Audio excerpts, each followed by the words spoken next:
It is the Sports Fix here on Flow FM, and let's talk baseball now. Dave Penrose from Baseball Australia joins us on the line. Mate, are you as bleary-eyed as I am watching all of this Major League action on our screens at the moment?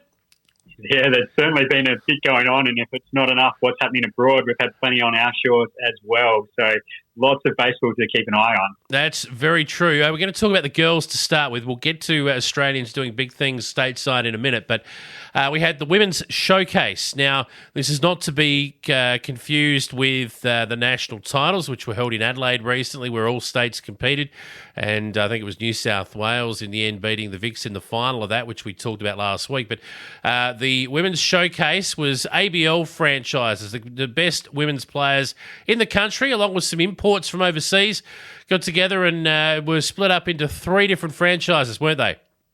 Correct, they certainly were. So we had the Adelaide Giants and Brisbane Bandits who competed 12 months ago at West Beach, and then Victoria Aces that were thrown into the mix and got to be the host down there in Geelong. And that was a roster that featured a lot of players that had been involved in that heartbreaking loss to New South Wales in the national titles last month. So they were out for redemption, and they were able to get across the line in a final, but sort of a reverse of what happened to them in the national championship final when they gave up a lot of runs in the final inning to lose. They scored plenty in the top of the fifth to come away with a hard-fought win over the Brisbane Bandits.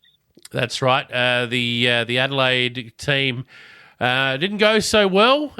What was it like there? They played over a 7-day period. Obviously, the top two played off in the final, but how many games did they play?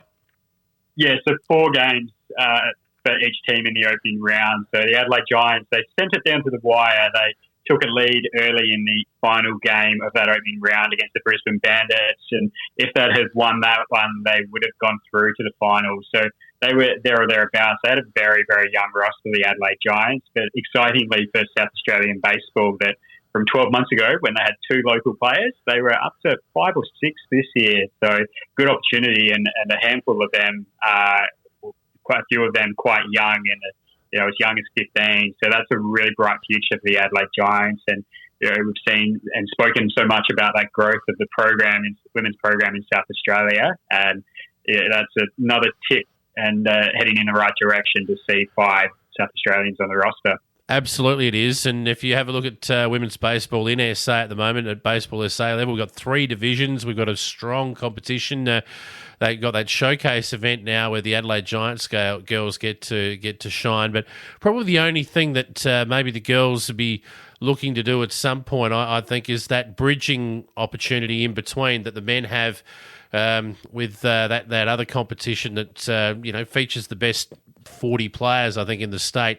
And splits them up into franchises, similar to what happens at Little League level, but at a senior level. I think maybe there's an opportunity for Baseball SA to look at something like that. I think the women's program in SA is probably the most advanced in the country right now.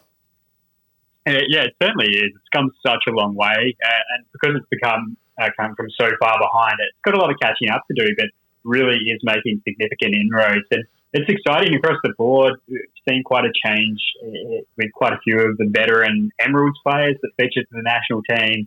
A few of them have headed out of the system, or maybe not as active as they were a few years ago. So there's roster spots available on the national team, and hopefully there'll be some South Australian girls that are pushing for that. We're heading towards a different World Cup cycle, and that's going to start next year and occur over effectively a 4-year cycle, but the World Cup itself will happen over 2 years. So, yeah, we're about 12 to 15 months away from that World Cup squad being picked, and there would be a few South Aussies that may well be in the mix off the back of their showing in Geelong at the showcase. All right, good stuff. Well done to the girls. Let's talk about what's happening stateside, because Major League Baseball is back. It's been great to have a look at it. We're about a month into the season now, but there's some Australians going beautifully stateside, and Aaron Whitefield is probably the place to start. He's had an incredible start to the 2020 season.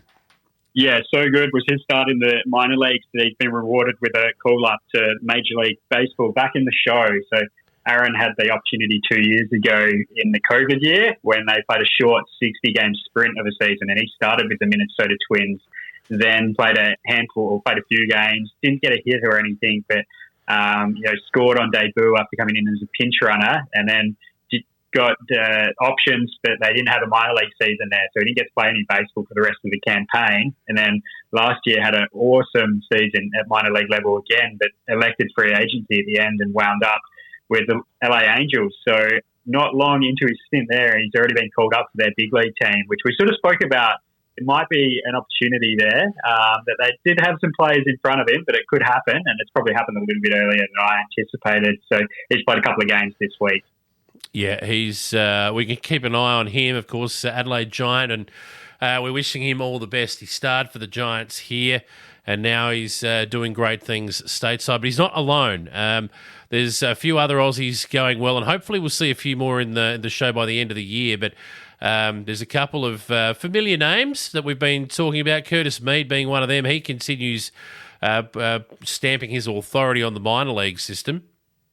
Yeah, he's been incredible. So probably started a level lower at Double-A than some people thought he might have, but it still seems about right when you compare it to his age rather than a trajectory that he took over the last 12 to 18 months. So he's really been shining. I think he's hitting just under 350 in his last dozen or so games, and has made some stellar fielding defensive plays as well. So he's definitely one to keep an eye on, and could well be that next MLB debutant. And it could be very interesting because it's been a while probably since we've had two Aussies in a row that are position players to make their MLB debut. Normally it's the pitchers that we've had shine at that level. So we'll wait and see on that one. Yep, you're exactly right in talking about that. I mean, we've had plenty of pitchers over the years. Our Australian arms are as strong as anyone else's, and pitching stocks are always required by every major league club. So they search the globe looking for the strongest arms there. But position players, the finesse, the knowledge of the sport